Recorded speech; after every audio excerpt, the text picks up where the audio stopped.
इन मुज़ाकरात का एजेंडा क्या है? और जो मौलाना साहब हैं उनको हम देख रहे हैं कि वो तो उनके तो शदीद तहफ़्फ़ुज़ात हैं। वो कह रहे हैं कि इन्होंने हमें चोर डाकू कहा हुआ है और इन्होंने कहा था कि हम इन लोगों के साथ कभी नहीं बैठेंगे।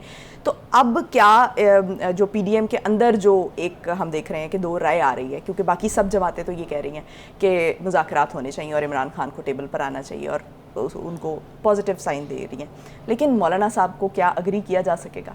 नहीं, देखिए उस्मा ऐसी बात नहीं है कि मौलाना साहब अग्री करें या ना करें। बेसिकली होता ही है, इस किस्म की पीडीएम जो है इसके अंदर जरदारी साहब को बनाना होता है। He is the major partner.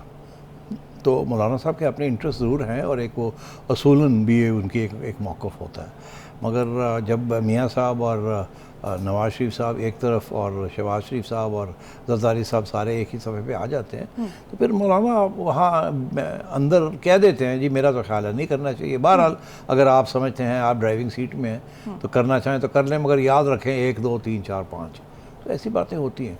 I don't think मौलाना का, देखिए ये नून लीग के अंदर भी तो बड़े लोग हैं ना जो कहते हैं मुज़ाकरात नहीं करने हैं।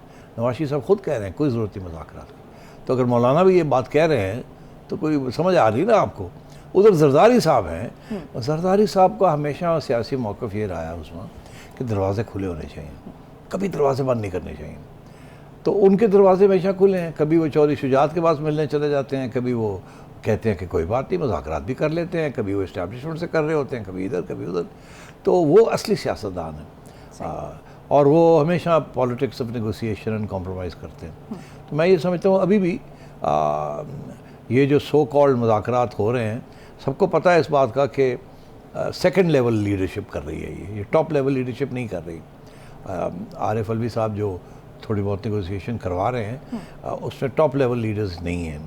तो इसलिए ये अभी इब्तदाई स्टेज, मेरा ख्याल है कि ये वक्त लगेगा। मगर अब क्योंकि इमरान खान साहब जिन्होंने कहते हैं ना काला पे है कि जी अभी करो नहीं तो फिर मैं डिज़ोल्व करने जा रहा हूँ, तो अब देखना ये है कि ये मुज़ाकरात की बातें होंगी, मगर क्या इमरान खान साहब अब क्या करेंगे। क्योंकि ये तो नहीं होगा उस्मा के इमरान खान साहब कहते हैं कि जी मुज़ाकरात करो नहीं तो मैं जा रहा हूँ, कहेंगे जाना तो जा, फिर देखिए तू जानना कि नहीं जानता।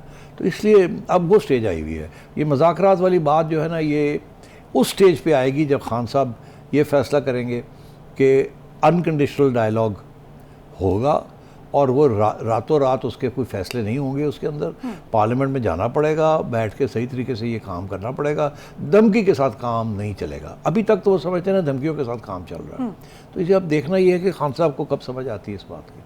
सही। तो जो शाह महमूद कुरैशी हैं, उन्होंने आज मीडिया से गुफ्तगू की है। उन्होंने कहा है कि जो है चंद रोज़ में जो है वो फ़ैसला हो जाएगा, इमरान खान फ़ैसला कर देंगे असम्बलियाँ तहलील करने का। लेकिन दूसरी तरफ हम देख रहे हैं कि पंजाब में आज एक जो MP हैं उन्होंने एक हल्फ भी उठाया, वजारत का हल्फ उठाया, और वो PTI के रुकन है। तो और इमरान खान उससे लाइल्म है। तो ये क्या मामला हो रहा है कि एक तरफ तो असम्बलियाँ तहलील करने की बात हो रही है, तो दूसरी तरफ जो है वो वजारत का हल्फ उठाया जा रहा है। देखिए ये तो हमने पहले भी डिस्कस किया है कि इस वक्त इमरान खान साहब तो कहते हैं कि मैं कर दूंगा, मगर मैं समझता हूँ कि मेजॉरिटी उनके जो लीडर्स हैं KP में भी और पंजाब में भी, दे आर नॉट रेडी। वो कहते हैं कि देखें अभी 6-7 महीने हैं तो वैसे ही निकल जाएगा। अगर हम छोड़ भी देते हैं अभी तो इसको करते 6 महीने तो निकल ही जाएंगे इलेक्शन यहाँ भी। तो इस वक्त तो हम हुकूमत में बैठे हुए हैं, पैसे हमारे पास, हमने ये पैसे खर्च करने हैं। हम ये सारा इतना बड़ा एडवांटेज है, ये छोड़ के घर आ जाएं और उसके बाद पता चले कि रुकावटें क्रिएट हो गई हैं अदालतों में, इधर उधर ना हम इधर करें ना हम उधर करें, तो इससे क्या होगा। तो इसलिए ये जो चौधरी परवेज़ इलाही ने अपनी तरफ से ये इशारा किया खान साहब को कि ये देखें आपके लोग तैयार हैं और सिर्फ मुझे ये एक मिनिस्ट्री देनी पड़ती है और सब भागे आते हैं, लाइन लग जाती है। और वो उन्होंने करके दिखा दिया कि जी लो जी आपका बड़ा चहेता जो है उसको हमने मिनिस्ट्री ऑफ़र की और वो आ गया। तो ये चौधरी परवेज़ इलाही की तरफ से ये एक इशारा है खान साहब को। और दूसरा ये कि वो लोग जो नहीं चाहते कि इलेक्शन की तरफ जाया जाए, डिसॉल्व की जाए असेंबलीज, वो भी अपनी तरफ से इशारा कर रहे हैं कि भाई हम तो यहाँ मिनिस्ट्रियाँ लेने के फ़िक्र में हैं, शौक़ में हैं। हमने तो यहाँ डेवलपमेंट फंड्स लेने हैं, हमने अपनी कंस्टिट्यूंसीज में पैसे बांटने हैं, कुछ अपनी जेब में भी डालने हैं, इलेक्शन लड़नी आगे जाके। तो ये जल्दबाजी ना करें। असद उमर ने भी यही कहा है ना कि असेंबलियाँ तहलील करने से नुकसान होगा। तो उन्होंने कहा जी इसके फ़ायदे भी हैं नुकसान भी है, मगर फौरी तौर पे तो नुकसान नज़र आ रहा है ना, क्योंकि फ़ायदे लॉन्ग टर्म होते हैं ना, वो तो लीडर सोचता है। जो आम लोग हैं जिन्होंने इलेक्शन लड़नी है वो तो सोचते हैं कि यार पैसा होएगा तो इलेक्शन लड़ांगे, वो बात दी गल है जितती है या आ रही है तो फिर उसके बाद जाके असी की करना 5 साल। तो मैं ये समझता हूँ कि इस वक्त ये मामला तय नहीं हुआ, और इसीलिए आपने देखा कि जो पीडीएम है उनकी तरफ से भी कोई अफरा तफरी आपको नज़र नहीं आ रही कि जी इनको रोका जाए। शुरू में उन्होंने ये कहा हर बार इस्तेमाल करेंगे, ये करेंगे, वो करेंगे, याद है आपको जी। और उसके बाद क्या हुआ, एकदम ठुस हो गए। अब इनको भी कहा गया कोई ज़रूरत नहीं है कहने की कि आप कहते हैं इलेक्शन नहीं लड़ेंगे, हम नहीं चाहते। ऐसे लगता है ऐसे कि आप कमज़ोर है, डरते हैं आपसे, और यही पीटीआई का बयान है कि आप तो डरते हैं इलेक्शन से, हम जीत जाएंगे। उन्होंने वो बात ही करनी छोड़ दी है। अब वो आराम से लगे हुए हैं कि अच्छा जी, तो पहला तो ये है कि कैसे रोका जाए खान को, तो उसमें फिर वो जाहिर है उन्होंने तो केपी में तो ख़ास काम नहीं हो सकता, पंजाब में ही काम होगा, और पंजाब में काम किस पे करना है, वो परवेज़ इलाही साहब है और आसिफ जरदारी इस सिलसिले में मुतहरिक हो चुके हैं और चौधरी शुजात से मुलाकात भी कर चुके हैं। और अच्छा, मज़े की बात यह है कि वही फार्मूला दिया है जो आपने भी फार्मूला दिया था। वो पहले दिखा देते हैं कि 30 अगस्त का एक क्लिप है और फिर कुछ सितंबर के कुछ डेट्स के क्लिप्स हैं, वो दिखाते हैं। फिर सेठी साहब उन्हीं में से मैं आपसे सवाल कर लेती हूँ, दिखाएगा। परवेज़ इलाही साहब ही इंचार्ज हैं, जिस हद तक वो समझते हैं कि उनके मफाद में है वो इमरान खान की बात मानेंगे, जहाँ वो समझते हैं कि उनके मफाद में नहीं है वो बिल्कुल उनकी बात नहीं मानेंगे।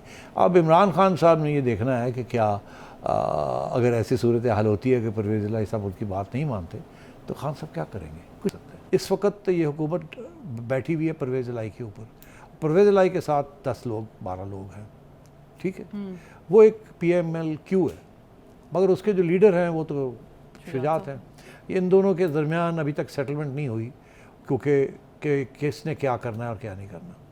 आज अगर शुजात और परवेज़ इकट्ठे हो जाते हैं और फैसला ये करते हैं कि पीटीआई को छोड़ के नून लीग के साथ कुछ अंडरस्टैंडिंग करनी है या पीडीएम के साथ कुछ अंडरस्टैंडिंग करनी है, तो सिर्फ all they have to do is, ये जो लोग हैं ये फ्लोर क्रॉसिंग नहीं करेंगे, ये पूरी की पूरी पार्टी जो है कोalition ये छोड़ के दूसरी कोalition में चली जाएगी। अगर परवेज़ इलाही साहब चले जाते हैं बोरी बिस्तरा उठा के दूसरी तरफ, तो परवेज़ इलाही साहब ही चीफ मिनिस्टर रहेंगे और हमजा शरीफ और परवेज़ इलाही साहब जफिया पाएंगे। तो और अगर परवेज़ इलाही साहब तैयार नहीं होते तो 8-10 लोग उठ के उधर चले जाएंगे और फिर हमजा वापस आ जाएगा और परवेज़ साहब बाहर आ जाएंगे और मुनीस और परवेज़ बाहर आ जाएंगे। तो ये सब अब डेवलपमेंट्स चल रही हैं, बातचीत चल रही है, और या तो परवेज़ इलाही साहब बोरी बिस्तरा उठा के खुद चले जाएंगे या उनके लोग चले जाएंगे चौधरी शुजात के पास और फिर मसला हल हो जाएगा।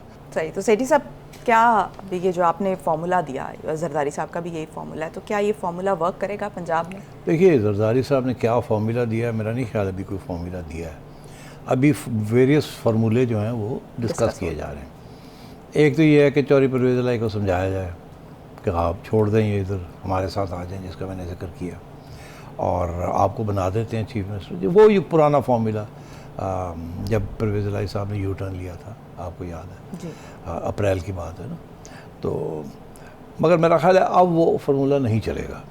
उसकी वजह यह है कि परवेज़ इलाही साहब और नवाज शरीफ साहब और रास्ते दूर हो गए, तो मियाँ साहब शायद ये बात नहीं मानेंगे कि अब वापस परवेज़ इलाही साहब को दावत दी जाए कि आप नून लीग के साथ मिलके या पीडीएम के साथ मिलके पंजाब के अंदर हुकूमत बनाएं और आपको 10 नहीं 12 नहीं 20-25 सीटें दे देंगे। मेरा ख्याल है ये अब मियाँ साहब नहीं मानेंगे। अच्छा। तो ये तो फार्मूला आउट हो गया। दूसरा फार्मूला यही है कि जी अच्छा ठीक है, फिर आप भी ना चीफ मिनिस्टर बने और हमजा भी नहीं बनता, हम किसी और को बना देते हैं जो आपको भी एक्सेप्टेबल हो। इसका मतलब है आपके काम होते रहें, आप इंडिपेंडेंट ग्रुप रहें, आपके काम होते रहेंगे, हम वादा करते हैं इतने पैसे देंगे, इतना ये होगा, डेवलपमेंट में ये हो, और सीट एडजस्टमेंट्स भी हो जाएंगी, मगर आपको चीफ मिनिस्टर नहीं हम बनाएंगे और ना ही हम हमजा को बनाते हैं, बिकॉज वो कहेंगे लो फेर थे। तो कोई और ऐसा कैंडिडेट, और पीपल्स पार्टी वाले बड़े तेज़ हैं, वो कोई ना कोई अपना कैंडिडेट दे देंगे कि जी चलो ना इधर ना उधर था, जरदारी साहब फिर अपनी गेम भी खेलेंगे। तो हो सकता है कि न्यूट्रल कैंडिडेट ढूंढ लें जो परवेज़ इलाही साहब को भी मंजूर हो और नवाज शरीफ साहब को भी हो। एक ये फॉर्मूला है परवेज़ इलाही साहब को मनाने के लिए कि